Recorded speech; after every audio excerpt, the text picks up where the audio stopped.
London ক্লিনিকে চিকিৎসাধীন BNP chairperson সাবেক প্রধানমন্ত্রী বেগম খালেদা জিয়া তার জ্যেষ্ঠ পুত্র তারেক রহমানের বাসায় তৈরি করা খাবার খাচ্ছেন। শুক্রবার বিএনপির মিডিয়া সেলের ফেসবুকে একটি ভিডিও আপলোড করা হয়।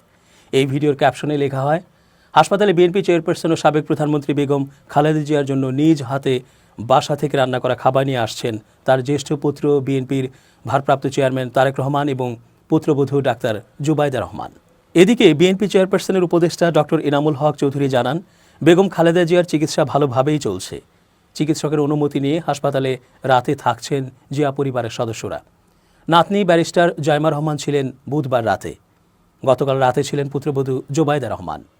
সারাদিন হাসপাতালে থাকছেন তারেক রহমান। তিনি পুরো চিকিৎসা তদারকি করছেন। দীর্ঘদিন পর পরিবারের সদস্যদের কাছে পেয়ে ভালো সময় কাটছে খালেদা জিয়ার। কাল খুব হাসি খুশি দেখা গেছে ম্যাডামকে। দুই ভাবি ছিল গতকাল। মানসিকভাবে বেশ চাঙা তিনি, রিল্যাক্স মুডে আছেন বলা যায়। চিকিৎসকরা বলছেন মানসিকভাবে তাকে সুস্থ করা গেলে চিকিৎসা করা সহজ হবে। সেই লক্ষ্যেই পরিবারের সদস্যরা খালেদা জিয়াকে সাপোর্ট দিয়ে যাচ্ছেন।